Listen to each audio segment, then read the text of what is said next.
welcome to Couple of Instigators. And my guest today is the one and only Madelein Smith. Hi. Trying to do something with you, anything. But I'm like, well, since it's quarantine, I'm just going to hit up everybody that I can.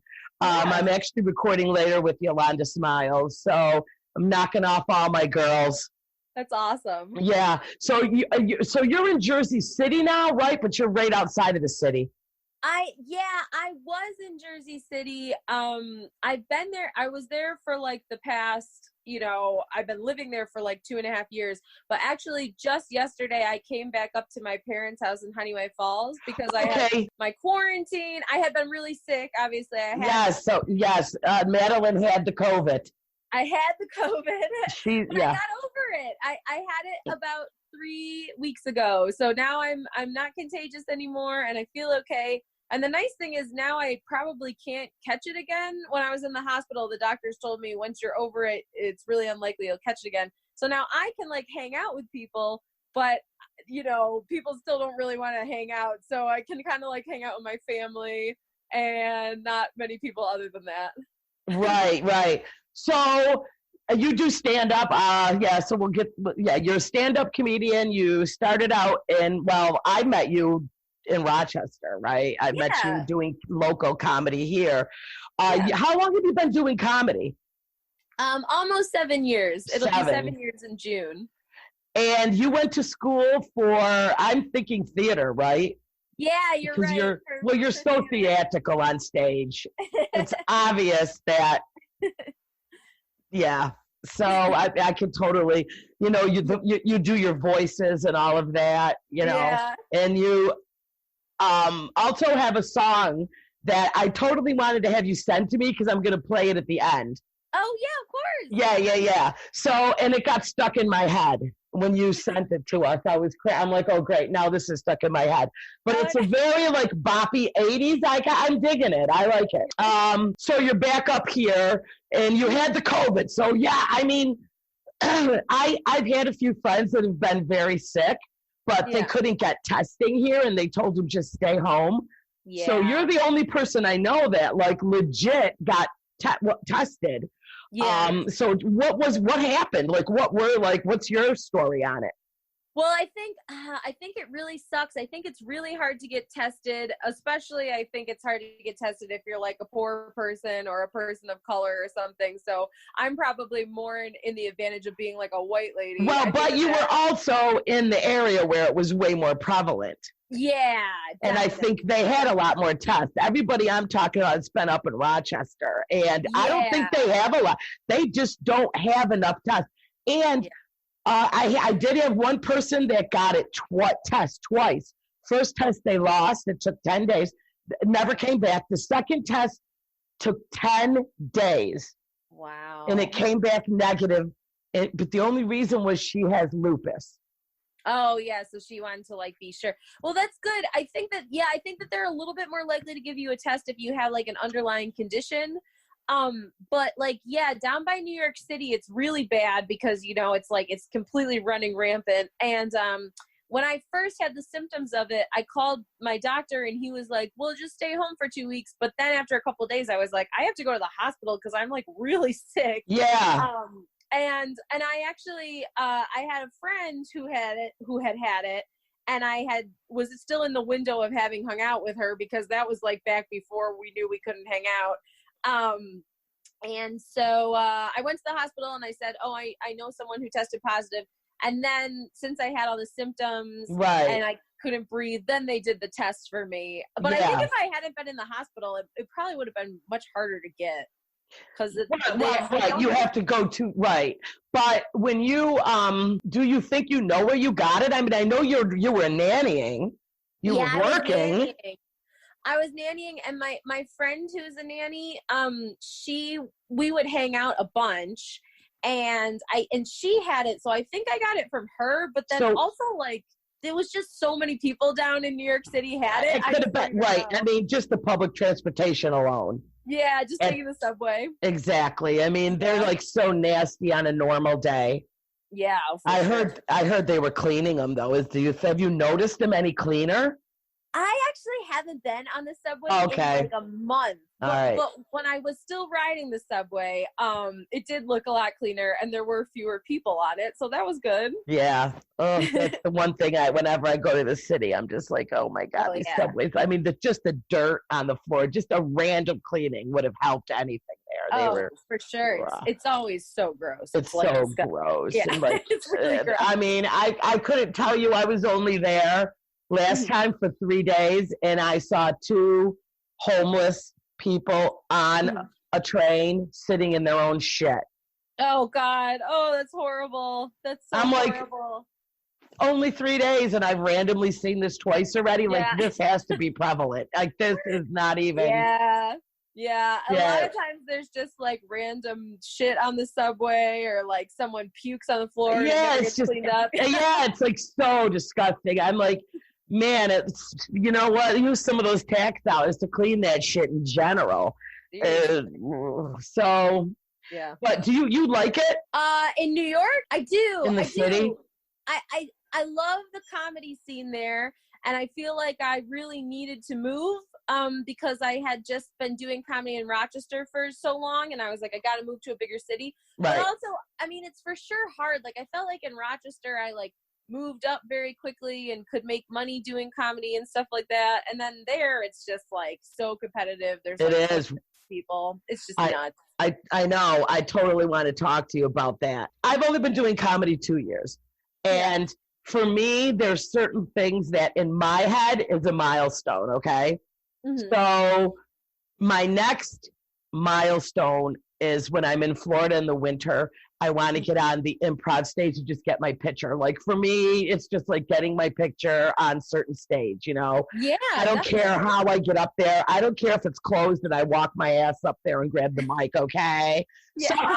So, but anyway, I mean, they're just simple little things because at my age, Madeleine, girl, I'm tired. I'm not going anywhere. My only thing, I'm barely making my bed. I ain't making it, okay? Yeah. So, you know, you're young. This was obviously your career choice. You went to school for theater, didn't you? Yeah. So, I mean, this is like, right, this is you.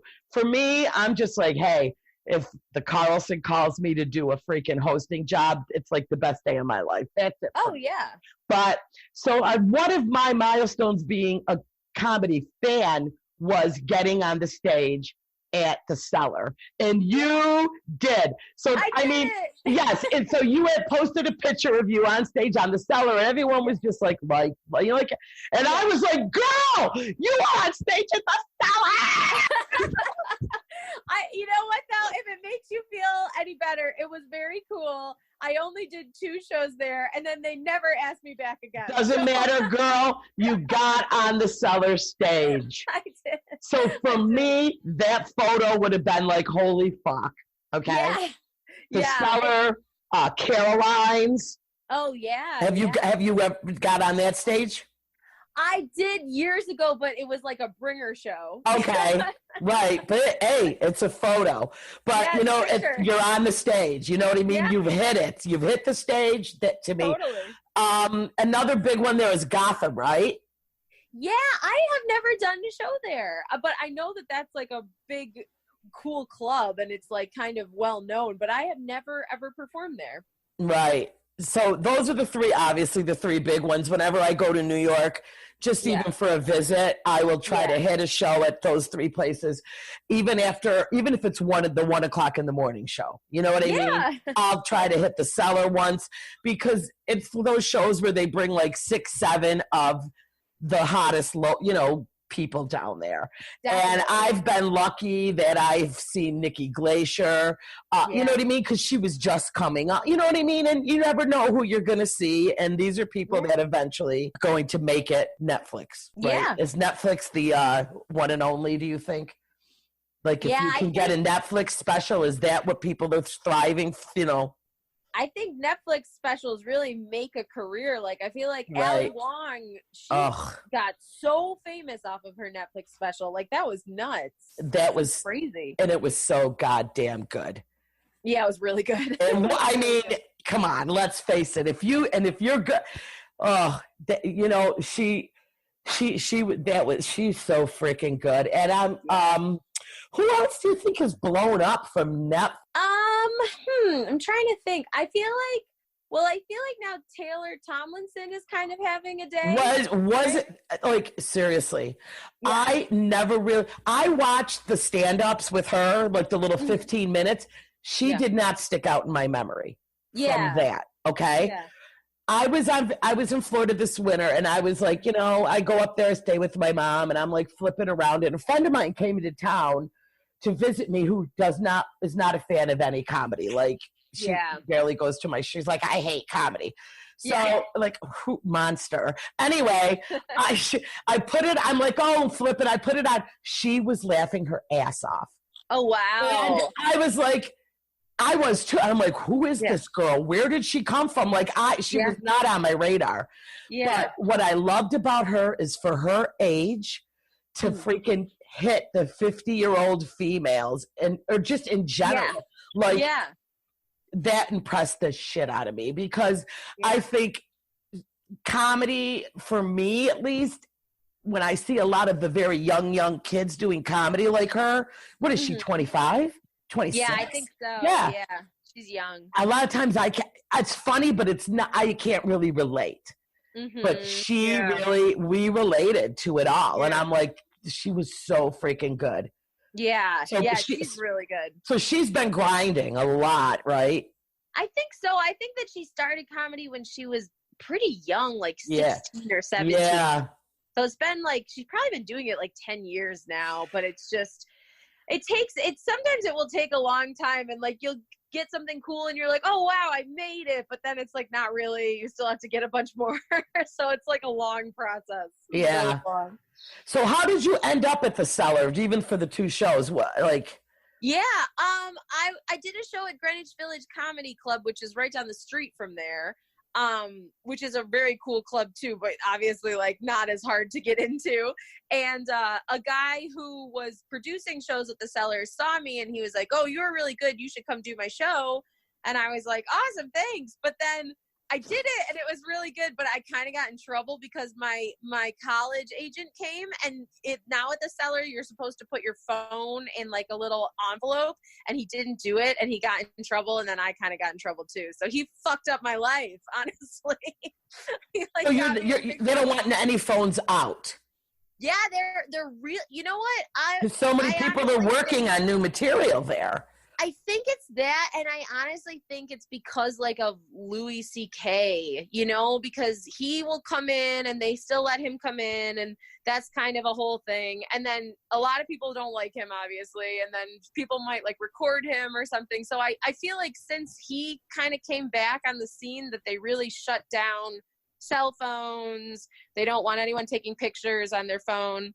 And so even if you have your phone out, they get really mad at you. So you have to like, follow the rules. Right. Okay. Because when I was there, I think I probably had my phone, but I haven't been there in like 2 years. So I'm sure. Yeah. I think they just said don't take it out, but I don't remember like put the shit completely away. Yeah. I feel like this was like a year ago that this happened, and I feel like they were really cracking down, or maybe it was just the woman who was the hostess that night was like really cracking down on it, but he did not put his phone in the envelope, and they were like, he has to leave. He's in trouble. And I was like, oh no, now I'm in trouble. So and you could have been like, I don't know that person. Yeah, I tried to be like, I don't know him. That monster. What an asshole. I know, but then it's hard because he's also my college agent, and he does a lot of work for me. So I was like, I don't want to like completely like be like, fuck that guy. Right. I was pretty mad, and I texted him the next day, and I was like, you can't do that. This is my first time at the Cellar. They're never going to ask me back now. But hopefully I'll get back in there again when it's done.